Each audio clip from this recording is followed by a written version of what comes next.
The total eclipse that has been predicted on the 8th of April is getting suspicious and eerie by the day.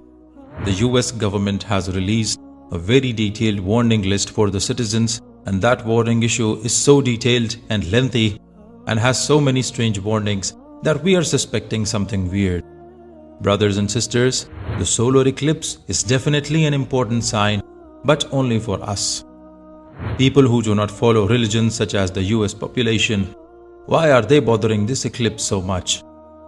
Why are they preparing for it as if they are expecting something else with it? If you take a look at the warnings that their government has issued, you will also think the same way.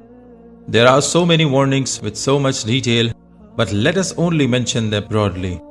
So the official warning notice for the solar eclipse of April 8th says that schedule your errands and appointments early. Keep an eye on your pets. Buy necessary groceries and keep your car tank filled with gas. School might go off on the day of the solar eclipse. Keep your medications stocked up. They did not know it was their last Ramadan. So what excuse do we have now to not learn the book of Allah? This Ramadan, learn all the stories from Quran in 30 days. Make sure you have cash on hand because there might be limited internet access. Create a strong network of communication with family and friends.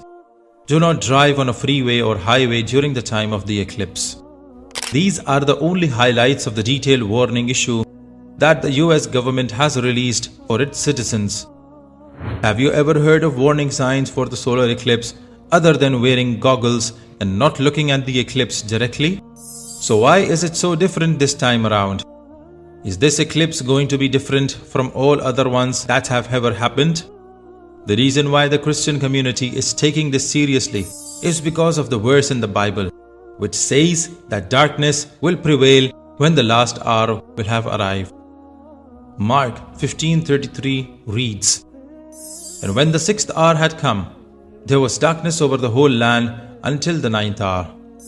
Many Christians are fearful and scared and reflecting on their lives that these few days might be their last days on this earth, and they might be spending their afterlife in pretty bad condition because of their sins.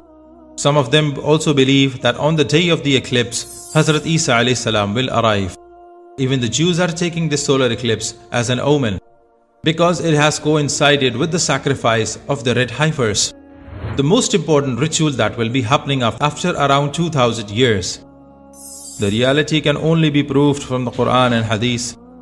Allah says in Surah Nahl, "And He has subjected for your benefit the day and the night, the sun and the moon, and the stars have been subjected by His command. Surely, then these are signs for those who understand." This solar eclipse is also a sign. But for what?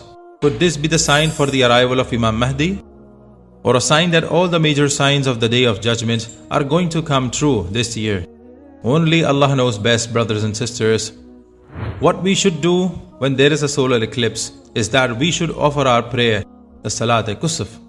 Ask Allah for mercy and forgiveness, for the betterment and benefit of the whole Ummah, just like a Prophet did. According to the hadith reported by Hazrat Aisha radiallahu ta'ala anha, the Prophet did not leave the prayer until the darkness had completely gone. He kept on making the dua, asking for mercy and forgiveness from the Almighty. We should treat it very seriously and maintain our conduct according to the hadith and sunnah. May Allah forgive us all. May Allah make us worthy of facing Him when the Day of Judgment arrives. सूरज और चांद ग्रहण की नमाज जो 2 रकात है, हर रकात में 2 क़याम, 2 बार क़िरात और 2 रुकू और सुजूद है।